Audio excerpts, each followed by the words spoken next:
now have the transcripts. We have the actual typed back and forth questioning and answers from David's preliminary hearing. You know, reporting can only get you so far, so we're going to review what we've learned, including the alleged messages between David and Celeste Rivas Hernandez, the 14-year-old girl he's accused of murdering. Welcome to Sidebar, presented by Law&Crime. I'm Jesse Weber.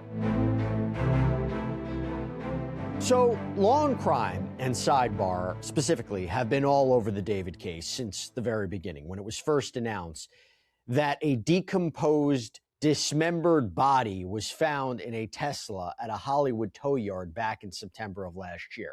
And during the singer-songwriter's preliminary hearing, we had excellent reporting on what was happening inside that courtroom. Details like what David looked like all this time in jail, how family members were reacting to the graphic evidentiary photos. This was all from NBC LA reporter Julia Dang, who did a fantastic job. Remember, there are no cameras that were allowed there. There was no audio equipment. There was no recording. We weren't able to get to every single thing about the witnesses that were talked about. And even though there was great reporting, sometimes to be able to see the transcripts themselves, to see the details, to see how the questions were asked, this is something you don't get every day. We have now gotten our hands on the full court transcripts from this preliminary hearing, and we are learning things that we didn't know before. We are getting details that we didn't have before. And I want to dig into those. I want to talk about some of those details because here's where it all stands, right? David Anthony Burke, David, 21-year-old musician who prosecutors allege met teen Celeste Rivas Hernandez and began engaging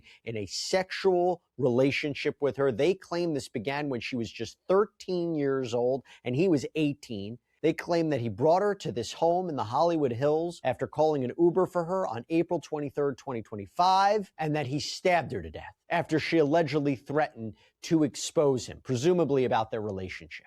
And he is accused of dismembering her. Her remains were found in an impound lot in a Tesla, allegedly registered to him back in September. And after a multi-day preliminary hearing, a judge has now ruled there is enough evidence for him to stand trial on charges of first-degree murder with special circumstances, continuous sexual abuse of a child under 14, and unlawful mutilation of human remains. He's pleaded not guilty to all the charges. Now, before I even go through the actual transcripts with you, obviously we couldn't do an episode on every single sentence and word. If you are interested, if you go to our Law&Crime Plus app, under case files, we have a whole David section.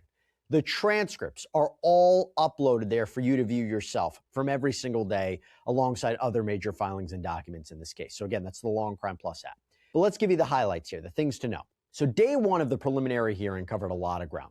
Early police investigations in 2024 after Celeste was reported missing by her family, David's alleged purchases on Amazon under an apparent alias he liked to allegedly use, the discovery of a Tesla reportedly registered to him in Texas that had been impounded by a tow company before it started to apparently reek of decomposition. When it came to what police officers found inside that Tesla, the graphic photos were presented in court. To give you an idea, as we go through the transcript, here is testimony from Joshua Byers, an officer with LAPD's robbery homicide unit. Quote, question, and the photograph on the right? The tattoo on her right index finger, the sh with SHHH and dot, was on the right hand index finger. Okay, based on the condition of the decedent, as she was removed from the front trunk of the Tesla, was there a face where you could make out any facial features? No. There was quite a bit of decomposition to where the skin slippage and made it unrecognizable. The court asked, meaning the judge, I'm going to go ahead, stop you there, Miss Silverman. We're going to go ahead and take our morning recess. This is the kind of stuff that the court was hearing. And by the way, the sh tattoo is a way that they're indicating this was Celeste and linking it back to David because apparently they had similar tattoos. Later on, day one, prosecution called Benjamin Gregor to the stand to talk about David's music career, finances. Gregor testified that he was the former director of finance at Mogul Vision Partners, and at the time, David was really the only client that he was managing, maybe the biggest one. Now, DA Beth Silverman asked Gregor about David's earnings from things like albums and merchandising. Quote, question, how much money did the defendant generate between 2023 and 2025? Answer, I would say he's roughly earned close to $10 to $11.5 million in gross earnings. That's important because you can see we're talking about a huge amount of money here, possibly bolstering, supporting the prosecution's claim that David killed Celeste because he was worried about the impact Celeste could have on his reputation, his business, his career. Greger also apparently testified about David's mother, Colleen, who was in charge of parts of his finances that involved paying bills. And we reported early on in the case that David had apparently transferred properties from his name to his mother's name. This is from the transcript. Quote, question, and why did you tell her she should move the properties from under the defendant's name since they were his homes purchased with his money to her and her name? Answer, the understanding was the Hempstead house was for the family, so we moved title. Do you remember testifying that the reason that you told her to do that was to protect the estate from any civil suit so the victim's family wouldn't be able to obtain those or get access to that money?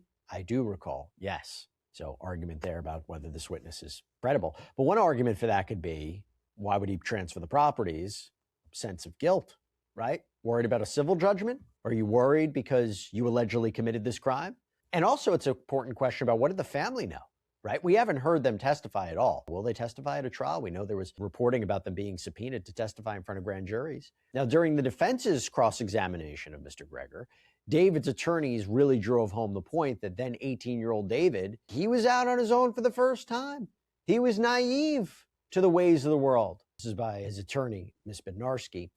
You told us that Robert Morgenroth was engaged to be the person who was on the ground in LA, right? Correct. And he was really here to manage David's day-to-day, right? That's correct. And to your knowledge, David had no family members living in Los Angeles, right? Correct. And that was his first independent living experience to come to LA for his music career?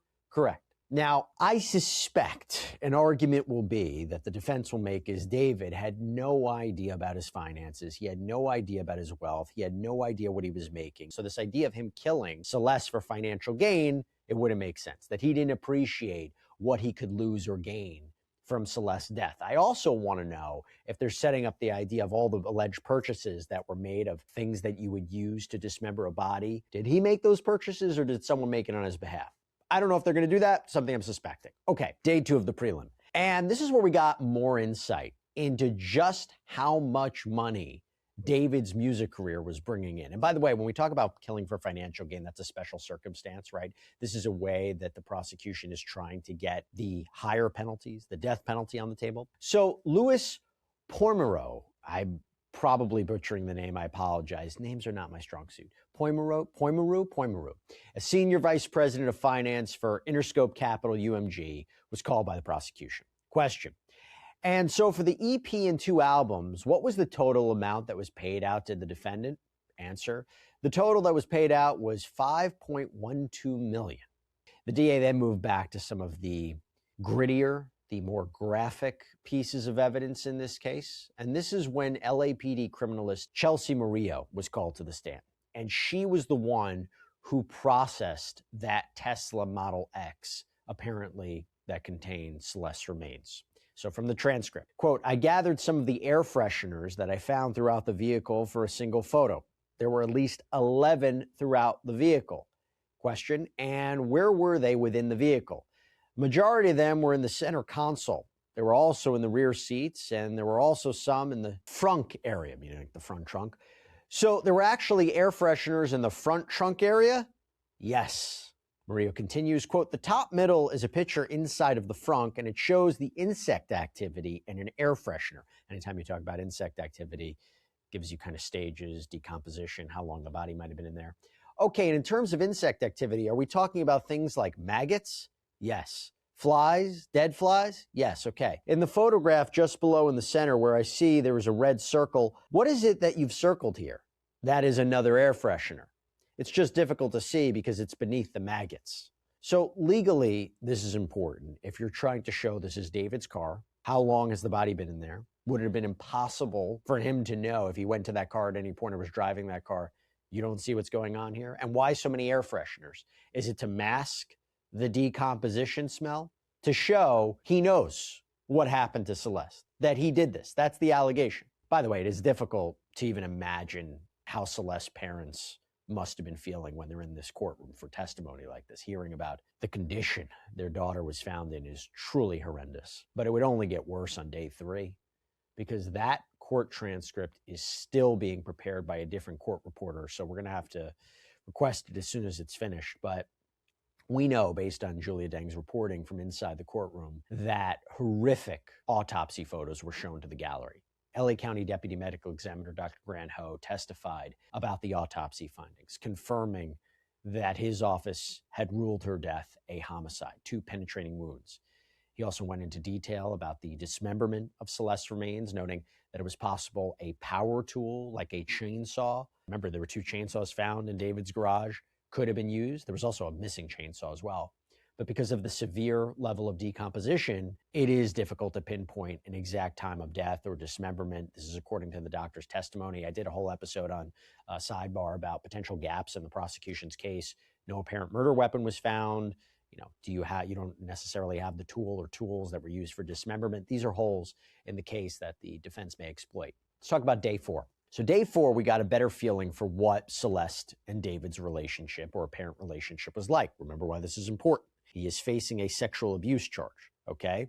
He's facing continuous sexual abuse of a minor charge. And also, it goes to the underlying theme that he allegedly killed her to keep her quiet about their illegal sexual relationship. It is also important to note that as we talk about the witness testimony that involves text messages, the defense had requested an ongoing hearsay objection, which the judge acknowledged but overruled.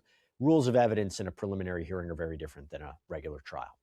So Detective Corey Farrell took the stand to break down what investigators apparently found on David's phone and in his iCloud account when they did extractions. And Detective Farrell also noted that David's lock screen on his iPhone was apparently a photo of him and Celeste in an embrace with neither wearing any clothing on the top half of their bodies.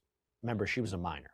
And as we go through this, I will just tell you my legal opinion is it is going to be very difficult, in my opinion, for the defense to argue away continuous sexual abuse of a minor charge when you have this potential digital evidence. It's one thing to say if there were graphic photos of, let's say, a minor on a device, and you could say, that's not my phone, someone put that there. But if you are allegedly in those photos with a minor, tough.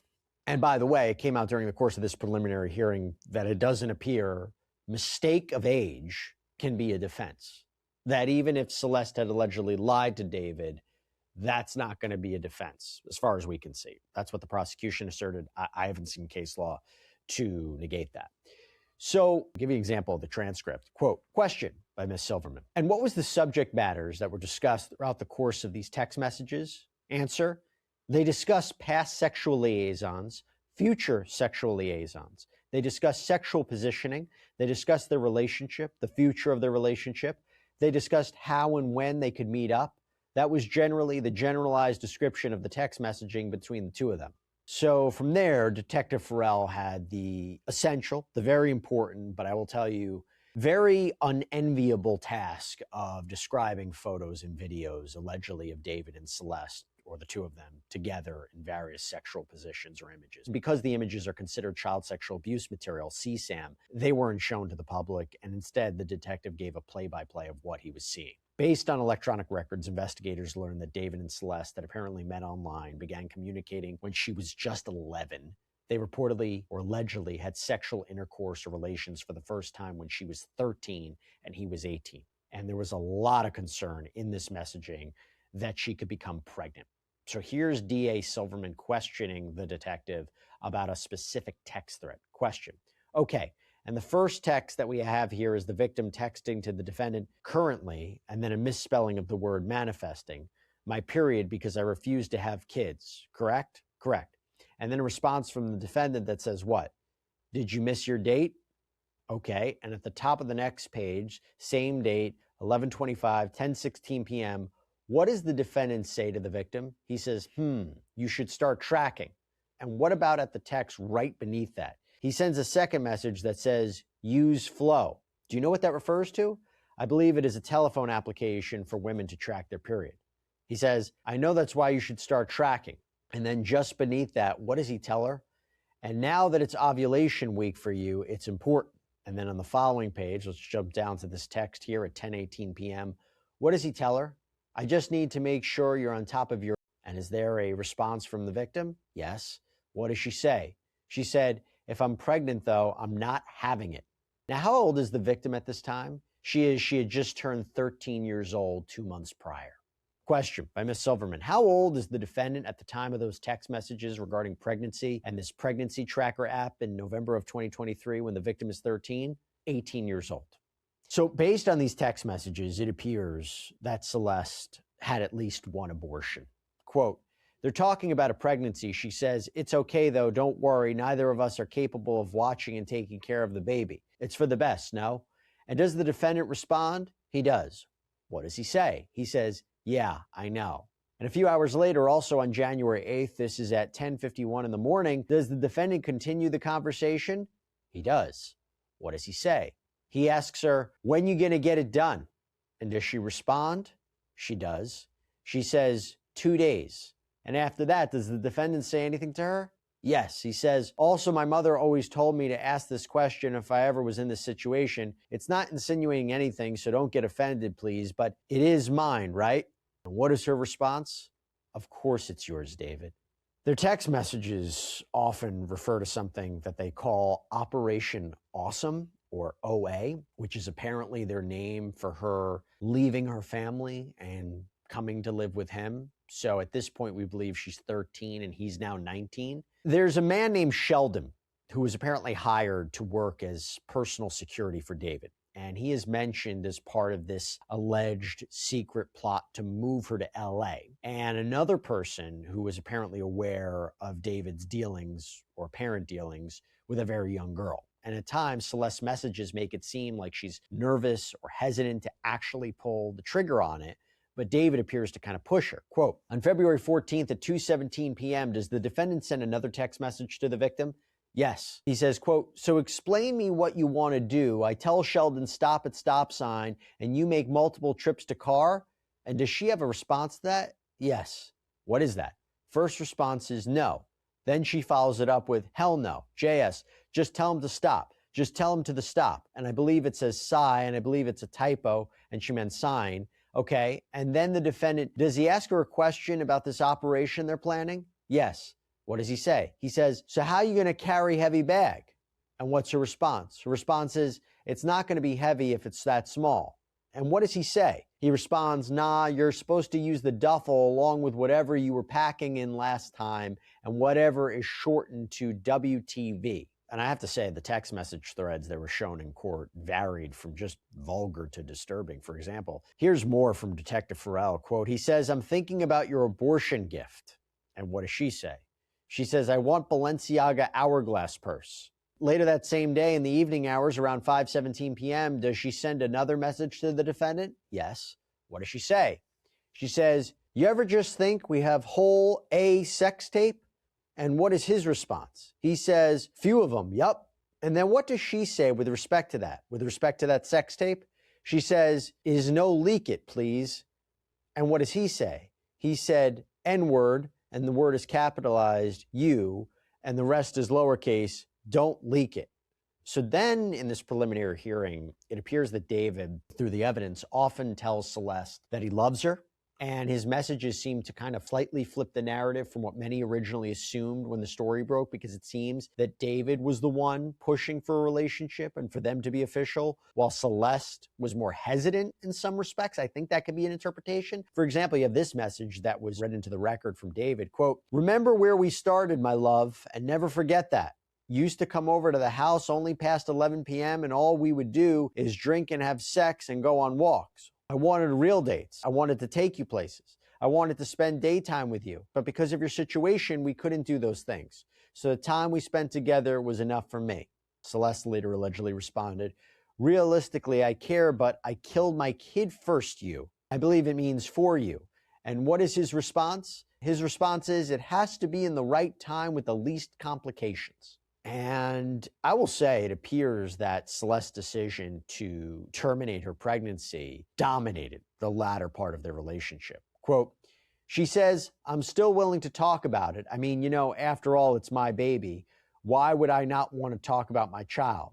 And what's his response? He says, haha, of course I do, but I don't like talking to you when you're upset. So if you say you get upset talking about something, I'd rather not talk about it. And then does she ask him how he feels about it? Yes. And what does he say? He says, I'm saddened by it. I'm even more saddened on the way it was conceived. Then he follows it up by saying, outside of marriage and outside the way I had pictured my first child going. And then what does he say? But I don't dwell on it. And then to end the conversation, what does he say? He says, I can't change it, but I can change the way our next child goes. So some of the messages veer into what seems also kind of like deliberate victim blaming. Quote, he says, like, this happens every time. I'm always passive and you initiate and I just go with it. I don't know why, but I just do. You initiated the first kiss. You asked me to be your boyfriend first. You're the progress for us and I just follow your lead. Then he follows it up with, it's so complicated. I don't know. Now, day 5 of this very long preliminary hearing, we got to talk about, because that is when prosecutors got into some of the final messages between David and Celeste.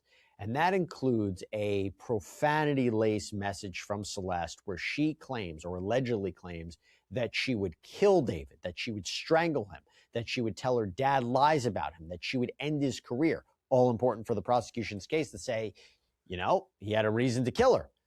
This appears to have been in connection with David's friendship with another online content creator, Asia Collins, whom Celeste seemed to believe may have been a romantic rival. So then Detective Farrell, back on the stand, read through messages that were sent on the night that the prosecution claims Celeste died. Quote, it says, gate open, door unlocked. This is at 10:10 p.m. and 38 seconds? Correct.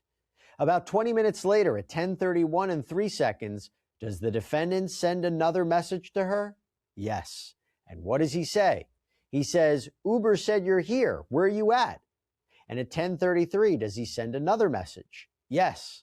What is that? Hello? And at 10:36, does he send another message? Yes. What is that? Bro. And then what? Celeste. At this point, are there no more messages from the victim ever? No. Then at 10:58 p.m., does he send another message to the victim? Yes. It says, what is that? It says, bro, blocking me? And beneath that same time, hello? And then at 11:37 p.m., does he send another message to the victim? Yes. And what's that? Bro. And at 11:41 p.m., does he send another one? Yes. He sends a message that says, I'ma call Jen, bro. You're scaring me.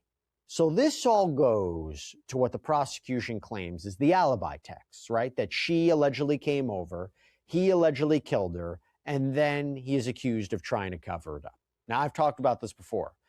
Potential gap in the case is we don't know exactly what went down in that house, right? Because you wonder if the defense is going to say, how do you know this was murder? Could it have been an argument? Could it have been self-defense? Could she have done something to herself? Manslaughter? But I imagine prosecutors will argue, look at the timing of when she allegedly arrived at the property and these messages. And they could make the argument to the jury, do you expect Celeste did something to herself, or David acted in self-defense, that he had to kill Celeste because she was attacking him and he had the wherewithal and the quick thinking to come up with texts like this so quickly? Jury, does that make sense to you?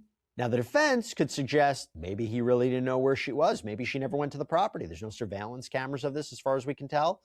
What happened to her? Or if the evidence is getting really tricky, they could also make the argument he didn't kill her, but he panicked and just something happened to her and he tried to cover it up afterwards. We'll see. Now, David's defense also pointed out that while Celeste was threatening, or allegedly threatening, to leak their secrets to the public, there was never any sort of indication that she wanted to go to law enforcement or file criminal charges. So you go to the transcript. Quote, question, David Burke tells Celeste, how are you going to say you feel distant when you've been pushing me away since the beginning of the year? And then there's a crying, laughing emoji, and Celeste responds, no, you haven't. If I see you with Asia one more time on either page's posts, etc., you hanging out with her, next to her, anything of that sort, I will make anonymous accounts you won't be able to avoid and leaking all that S I got on you. And Celeste is talking about leaking things online. Answer, that's what the text says, what it says, just like the other text, yes. And Celeste never said one word about going to the police and making any kind of complaint against David Burke, correct? Answer, I did not see anything that indicated that. So during 5 days of testimony and dozens of exhibits, we also learned that a lot of people seemingly knew about Celeste and David. Maybe not the full extent of the relationship, but they apparently knew that he was spending a lot of time with her. people like her aunt and cousins that lived in the Los Angeles area, her older sister, peers at school, David's mother, not to mention the people like his bodyguard or record label contacts who spent time with him. So that's going to be something that maybe will develop at trial. Now, at the end of the preliminary hearing, the defense made a motion to say, you know what, Judge, there's not enough evidence to move forward under the law. And I am so happy from a legal point of view that we get these transcripts to see the actual arguments. So from the defense, take a look. Quote, Ms. Bednarski says, on behalf of David Burke, we make a motion for insufficiency on all counts, all elements, and the special circumstances based on the evidence. We oppose a holding order on all those counts and elements and special circumstances. On count 1, the murder count under 187A, it's required that the prosecution present sufficient proof of malice aforethought. Now, after multiple days of testimony, they produced at most evidence that a young woman's body was dismembered, transported, and concealed, that her DNA, presumptively blood, was found in a garage at his residence and in the lower trunk compartment of his car that traveled north back. This presumptive blood evidence is consistent with dismemberment of a body in a cut-up pool.